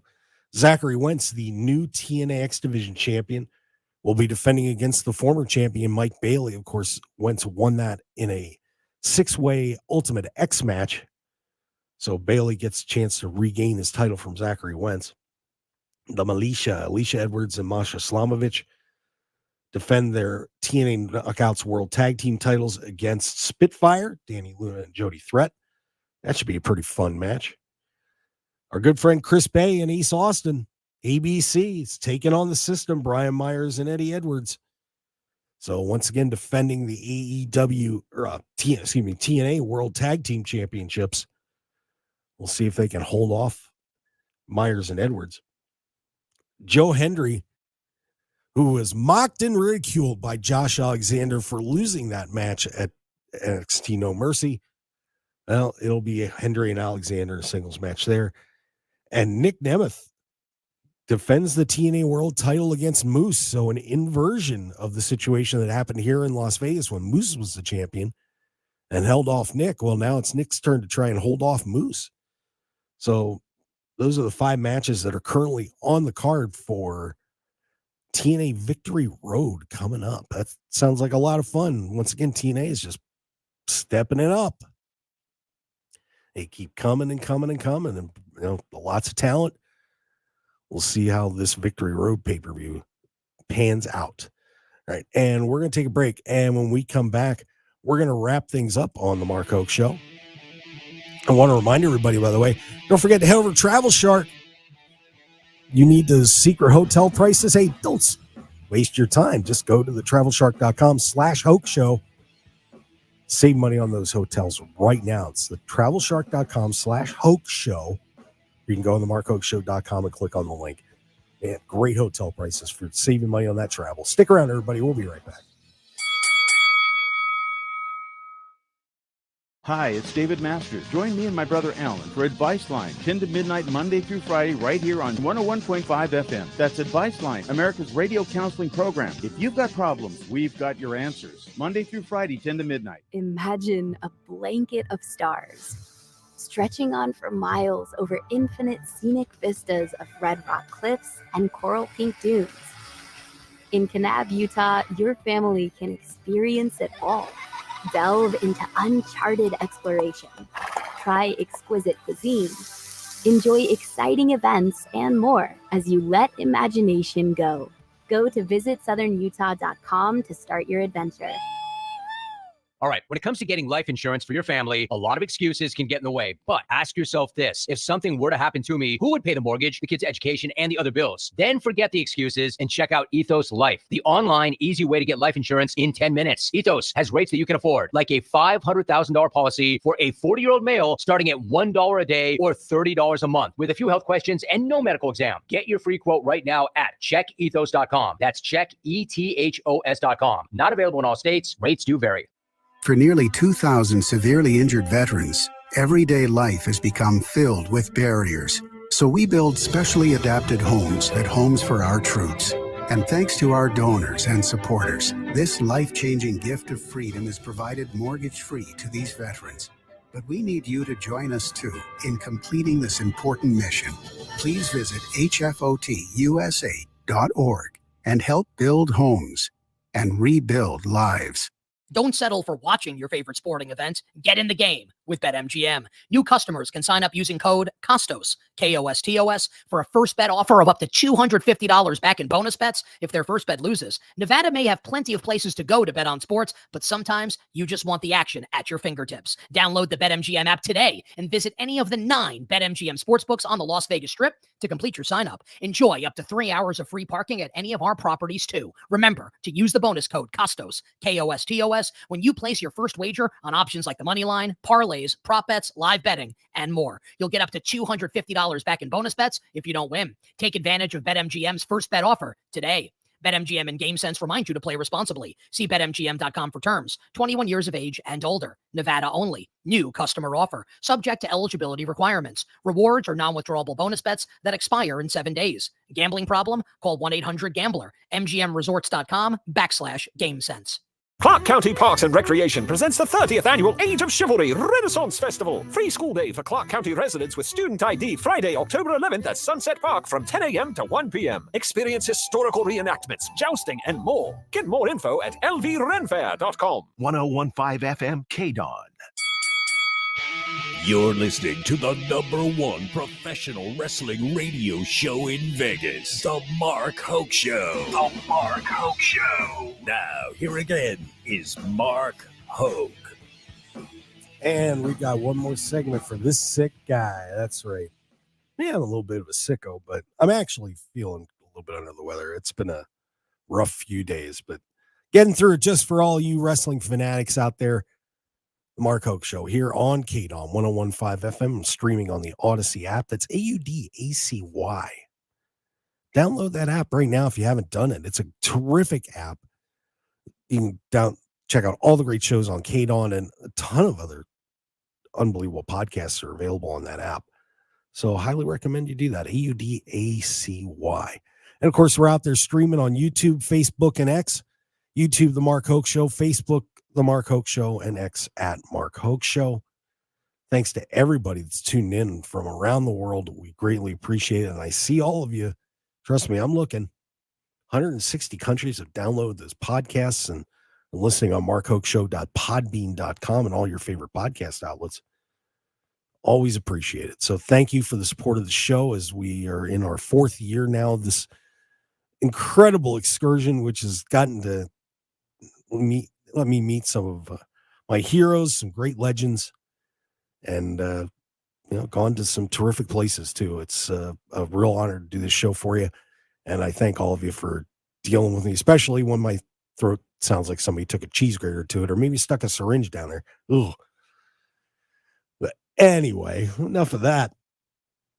But of course, the reactions that's still coming in from AEW All Out.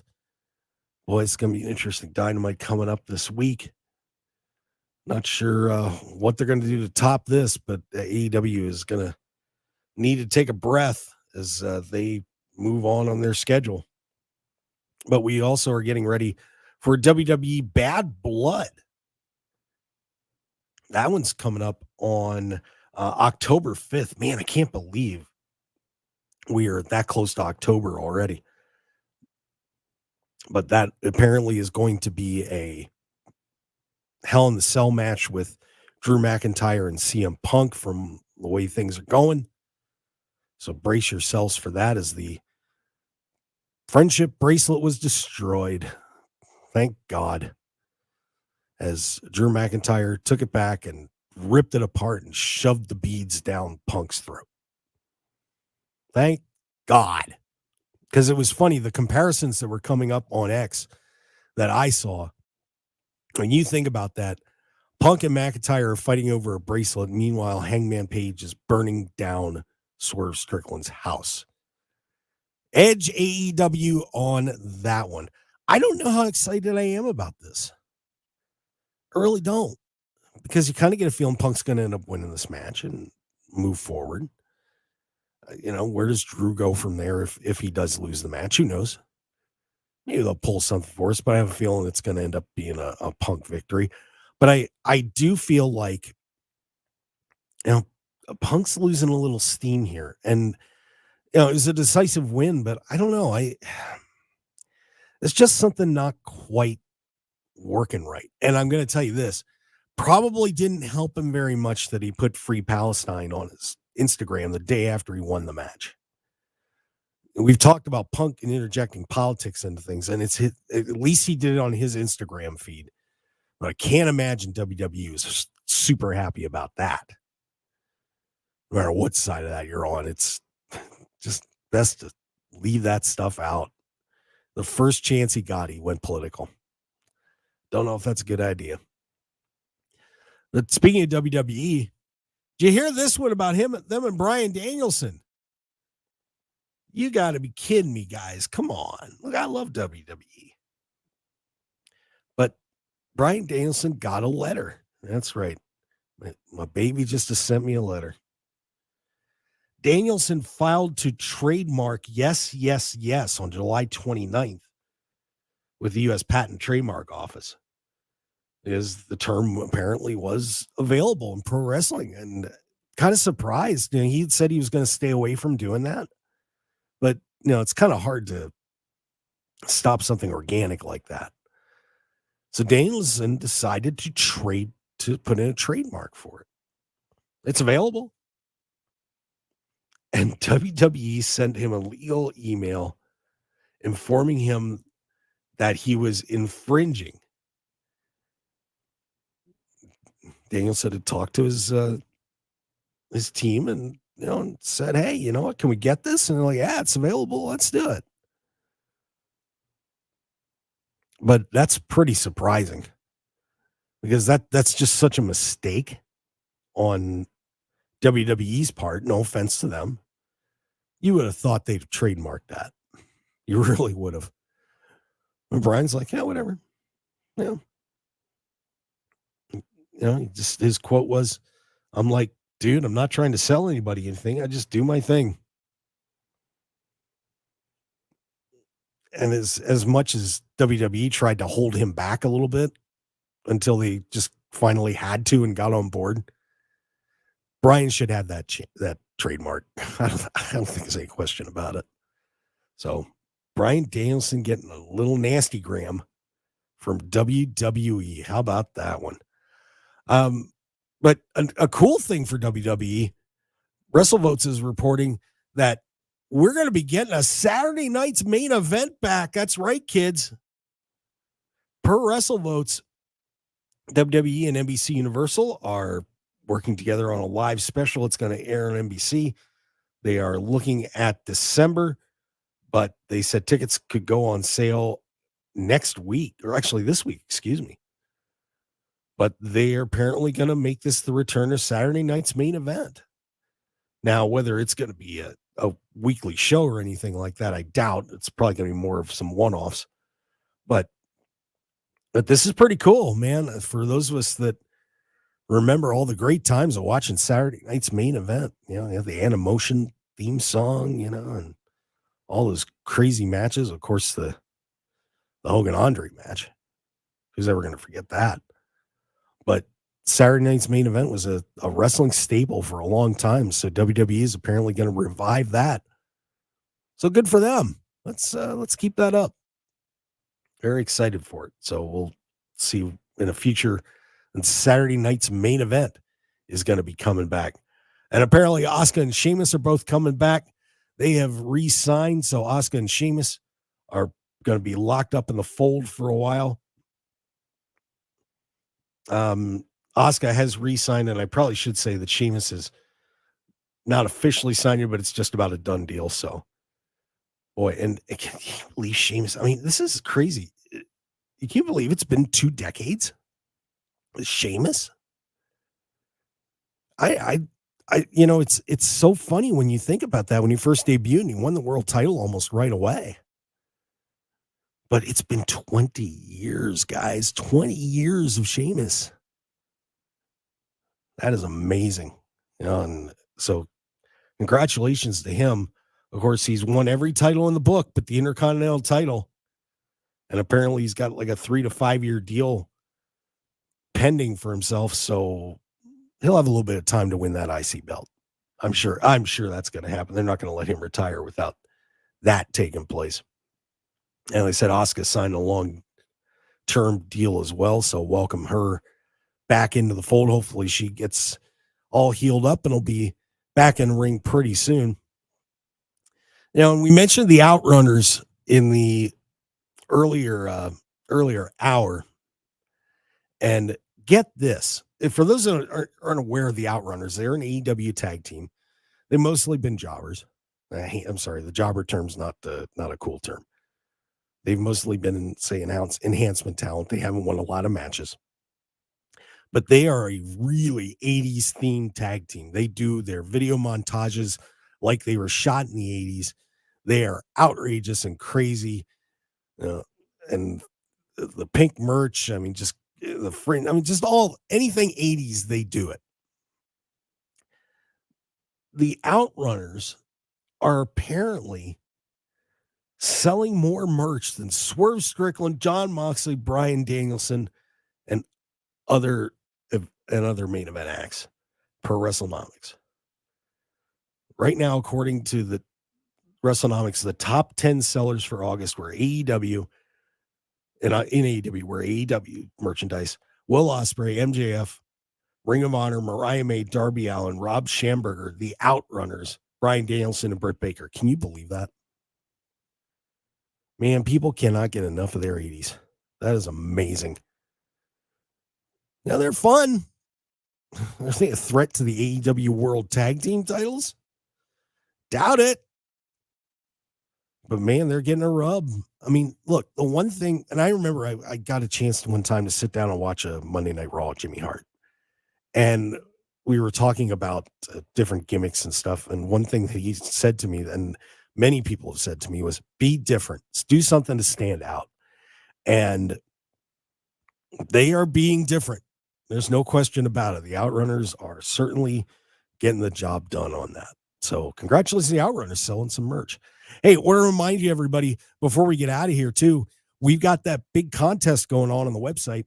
If you want to win autographed pictures of some great superstars, courtesy of Power Play Sports Collectibles, all you got to do is go through our YouTube videos that we put up every week, find the 3 Power Play passwords, and just send us a message at our website. There's a little icon down there. It's a message, and just send us those 3 Power Play passwords. And as long as you're subscribed on YouTube, you need your YouTube subscriber name, and you can win an autographed picture. We'll have a new one up for you this week. So make sure you check that out, and details for the contest are available on markhokeshow.com. Folks, thank you for bearing with me today. I really do appreciate it. I want to thank Matt Black from WrestleZone and D'Lo Brown for joining us. Don't forget Wrestle Connects Saturday, September 14th, 10 to 5 at the Tuscany Suites and Casino Las Vegas. Get your tickets now, kids. More information, 702-459-7529. And, look them up on Facebook and Instagram. That's Wrestle Connects, CONNEX. And you get more info at power-play-sports-collectibles.square.site. Just get the podcast muted. We'll see you next week, everybody. Have a good one. Want more of The Mark Hoke Show? Follow us on Twitter at Mark Hoke Show, like us on Facebook at The Mark Hoke Show, and visit markhokeshow.com to keep up with everything happening with the show. And remember to check out all of our archive shows on YouTube at The Mark Hoke Show, and download our podcasts at markhokeshow.podbean.com and all your favorite podcast outlets. So join the Mark Hoke Show family today, and thanks for listening. It's not just about watching the game. It's about betting on it. I'm Mike Valeni, and on Cash